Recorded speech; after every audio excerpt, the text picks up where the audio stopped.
Good morning, good morning. शुभ सकाळ, शुभ सकाळ. चला, आता सकाळचा नाश्ता चालू आहे. झालाय हो. या पहिला डोसा किती मस्त निघालाय, बघितला की नाही? छान छान छान छान. हे बघा, मस्त. ह्या कुंड्यामध्ये 4 डोशांचं पीठ मावतो. मिश्र पिठाचे डोसे रोज रोज सकाळी. तुमची अंघोळ झाली का? ते बरं केलं. मला पण आता सकाळी वॉकिंगला अंघोळ करूनच जायला पाहिजे. एवढं उकडतंय रात्रभर, तरी मी काल AC लावून झोपले होते, पण तरी भयंकर म्हणजे भयंकर उकडलं. म्हटलं आता रोज सकाळी अंघोळ करून गेलं तर अंग हलकं राहते. तुम्हीच पहाटे 4 वाजता बघितलं मी, पण अंग हलकं वाटलं मला आज वॉकिंगला गेल्यावर. नाहीतर सकाळी उठल्यापासून अंग आपलं सगळं जड जड जड. 2-3 दिवस झाले. म्हटलं आता आंघोळ करूनच वॉकिंगला जायचं. तर आज मला खूप छान वाटतंय. त्यामुळं चटणी घेतला का? आता आवळे नाही येतो, त्यामुळे इतका प्रश्न पडायला लागलाय चटणीचं काय करायचं. काहीतरी पाहिजे ना त्याच्यात आंबटाला. आणि मला ते बाकीचं जरा दही बी आवडत नाही. दही पाहिजे का तुम्हाला ते त्याच्यात? नको ना, गरज नाही लागत खरं. आपल्या या चटणीला कांदा असतो ना, कांदा छान लागतो त्याच्यात. त्या कांद्याच्या रसामुळं आंबट नसलं तरी चालतंय. तरी मी याच्यामध्ये माझ्याकडे मोराळा होता पूर्वीचा, 2 वर्षापूर्वीचा, तो टोडा टाकलाय. लोणी ताजं ताजं काढलेलं आहे कालच. चला, लगेच खाऊ नका, जरा गार होऊ द्या. चला, तुमचा दुसरा डोसा पण तव्यावर जाऊन बसलेला आहे. 2 मिनिट्स रेसिपी असं म्हणायचं, पण नाही, ते 10 मिनिटं लागतातच. गडबड करून चालत नाही, अजून जरा व्हायला पाहिजे. होऊ दे ना. डोसा निघतो, पण जरा मग पीठ पीठ खाल्ल्यासारखं वाटतो. निघतो डोसा. डोसा निघायला काय प्रॉब्लेम नाही, पण पीठ पीठ राहिल्यासारखं वाटतं. त्यामुळे होऊ दे जरा व्यवस्थित. काशी केली, मथुरा केली, केली द्वारका, पंढरीचा देव नाही तुझा, पांडुरंग देव नाही तुझ्या सारखा. चला चला, आता माझाही डोसा झालेला आहे. माझाही डोसा झालेला आहे. खाते. तुम्ही चहा घेणार काय?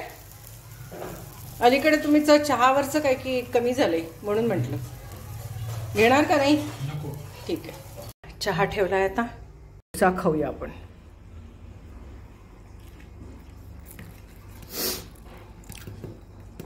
अप्रतिम. पुदिना, कोथिंबीर, कांदा, ढबू मिरची, आलं, फुटाण्याची डाळ, कढीपत्ता तळलेला, खूप छानच होते. आणि तळलेले शेंगदाणे, चटणी मस्त होती. वेगळं मी तेल घालत नाही ना वरनं. तळलेला कढीपत्ता आणि तळलेले शेंगदाणेच असतात ना, मस्त. आणि लोणी. पोटभरीचा नाश्ता. मल्टीविटॅमिन घ्यायचीच रोज.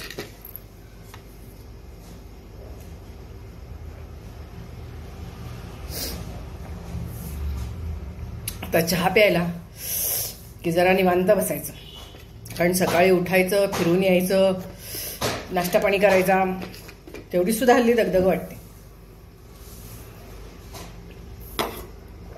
निवांतपणा पाहिजे झालाय शरीराला.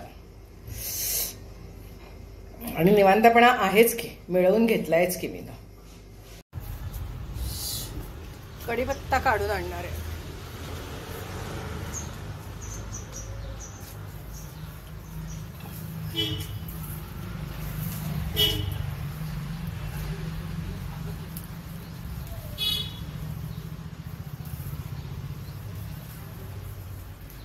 नाहीतर त्याच्यावरती रोग पडून जातो ना.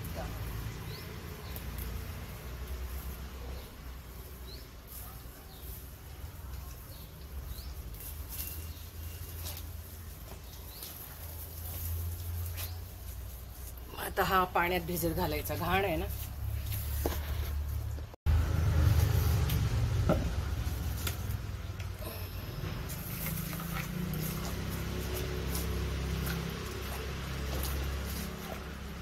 काळं काळं काळं पाणी निघायचं.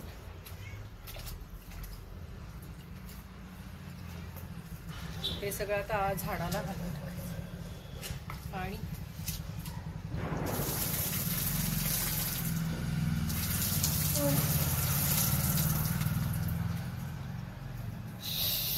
पुन्हा एकदा पाणी घालून ठेवूया.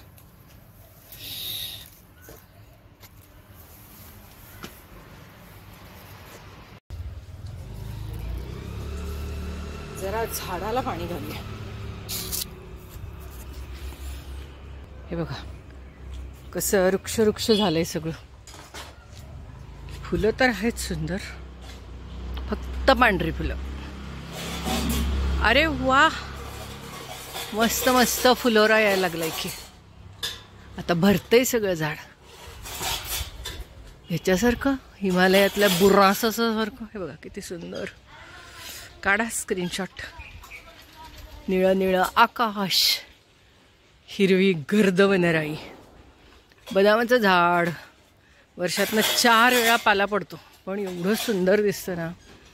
हे एक झाड आमचं फार सुंदर आहे, कण्हेरी गुलाबी. फार म्हणजे फार सुंदर आहे. हे बघा अनंत आत्ता फुटायला लागलाय. ही काय पांढरी फुलं म्हणजे कायमची, तगरीची. तगरी आणि ही पांढरी वरची कायम स्वरूपी. वा वा वा वा, मस्त. चला आता ही पानं काढून लगेचच मला फोडणी करायची. पानं काढते आणि लगेच फोडणी करते. कढीपत्त्याची पानं काढूया. जेवायला बसायचंय ना, निवांतच चाललंय आज. काशी केली, मथुरा केली, केली द्वारका.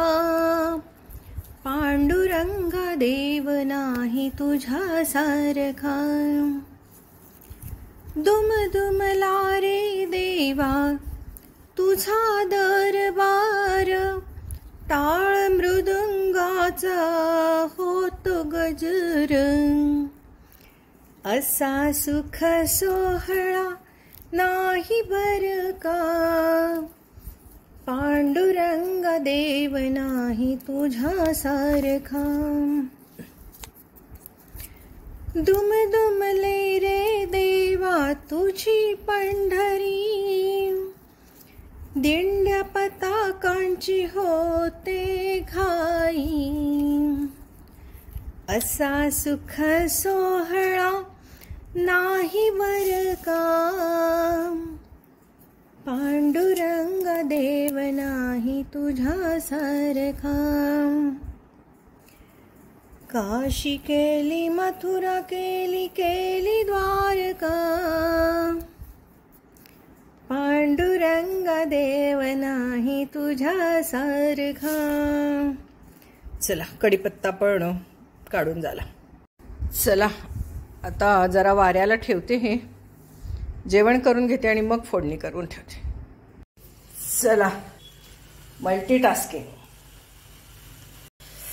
आता हा चहा ठेवलेला आहे, साय आलेली आहे, ती साय आता याच्यामध्ये काढूया.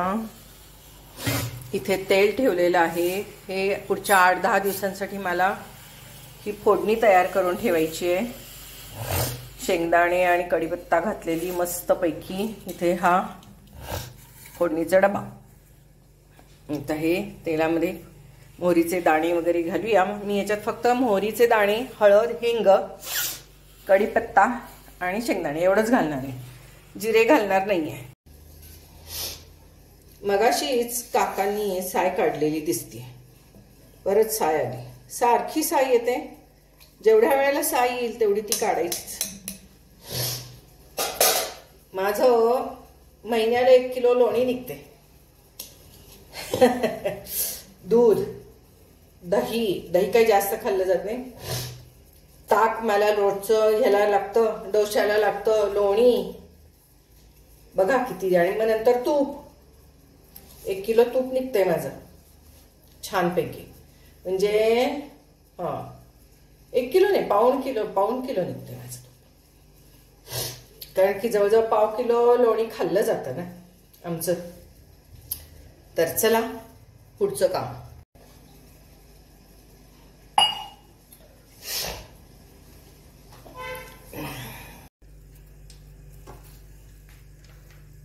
आता हे मोहरीचे दाणे उडायला लागलेले आहेत. यामध्ये आपण शेंगदाणे घालूया.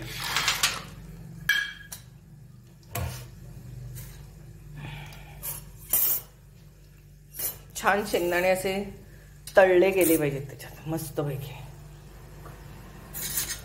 मी इथंच उभी आहे त्यामुळे गॅस मोठा केलेला आहे. भरपूर हिंग आणि भरपूर हळद, होलसेलमध्ये हळद. जेवढी हळद घालू तेवढा रंगही छान येतो, चवही छान येते. बारीक केलेला आहे. कुडकुड कुडकुड वाजायला लागलेला आहे, नाहीतर जळून जाईल. आता बंद करू आपण, जळून जाईल फोडणी. हिंगही भरपूर घातलेला आहे. आणि आता आपण हे सर्व त्यात घालणार आहोत. सर्व घालून टाकायचं. गॅस बंद केलाय म्हणून जळणार नाही आता.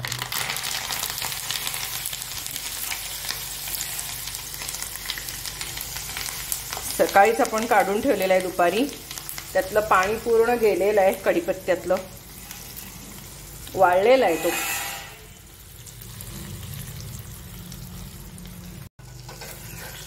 हे बघा पूर्ण भरलेला आहे पातेलं. हा कढीपत्ता पूर्ण तळला गेला, शेंगदाणे तळले गेले. एवढ्या गरमपणावर आता कढीपत्ता आणि शेंगदाणे मस्त तळले जातात त्याच्यात. कारण तेलाला गरमपणा राहतो ना. आता उतरवून ठेवूया आपण हे, म्हणजे सारखं बघत बसायला नको आणि हलवतही बसायला नको.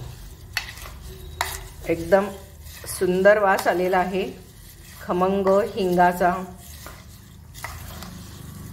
चला पुढच्या आठवड्याचं काम झालं आपलं. आता एवढ्या गरमपणावरती शेंगदाणेही मस्त खुसखुशीत होतात आणि फोडणी पण तळली जाते. म्हणजे कढीपत्ता पण मस्त तळला जातो आणि वाटेल तेवढे महिने टिकतो. वाटेल तेवढे महिने. काल मी माझ्या एका डब्यामध्ये काल बघत होते, गणपतीच्या वेळेला केलेला असा कढीपत्ता दिसला मला. छान राहिला गणपतीच्या वेळेला. आता गुढीपाडवा आला म्हणजे बघा किती महिने झाले. कारण कढीपत्ता जेव्हा छान असतो ना तेव्हा मग असं करून ठेवायचं. कढीपत्ता कसा टिकवावा हा प्रश्न पडतो ना आपल्याला. अशी फोडणी करून ठेवायची. आणि ही फोडणी आता बाहेरच ठेवायची बरं का. 10-15 दिवस किती पण असू दे बाहेरच ठेवायची. काही करायचं नाही आता याला. मस्त झालेली आहे छान. चला नंतर गार झाल्यावर पाहिजे असेल तर स्टीलच्या डब्यात भरून इथंच साईडला ठेवा, म्हणजे सारखी वापरता येते. माझी आपली ही आवडीची पातेली आहे त्यामुळे मी याच्यात करत असते. आता जस्ट साय काढली होती, परत साय आली बघितलं का. मी काही याच्यात साखर घालत नाही, सवय झाली आता. उगाच मानसिक समाधानासाठी पाव शुगर फ्रीची गोळी घालणार मी याच्यात, बाकी काही गरज नाही. आणि हा असं वरनच आम्ही दूध घालतो. हां ते उकळलं ना की दुधाची चव चहाची चव जरा वेगळी येते. मला हा असाच चहा आवडतो, मस्त लागतो. आता याच्यात पाव फक्त मी शुगर फ्रीची गोळी घालणार. चला चहा पिऊया, आवरूया. चला टी टाइम. दुपारी बाहेर गेले होते तेव्हा ही बिस्किटं मिळाली. लहानपणीची आठवण आली. आपण खायचो की नाही अशी जिरा बिस्किटं. यांना फार आवडतात. भूक लागली की नाही हे खातात. मला आपलं 2 चहाबरोबर सकाळी 2 आता बिस्किटं खाते, म्हणजे मग भूक होत नाही. तर हे यांच्यासाठी असं मी आहे ना, मला असं फिलिंग यायला लागले हल्ली. मी लहान मुलांना कसं काय आणतात तसं काकांना घेऊन येत असते. त्यांचं लहानपणच आहे की आता परत, असं मी म्हणते. असं काय नाही आहे, उगाचच म्हणायचं. ते कुठे म्हातारे झालेत म्हणून त्यांना लहान म्हणायचं. पण आपलं गेले की मी आपलं लहान नातवंडांना कसं घेऊन येते तसं त्यांनाही घेऊन येते खायला. बाय खूप गप्पा मारल्या नाही सगळ्यापासून.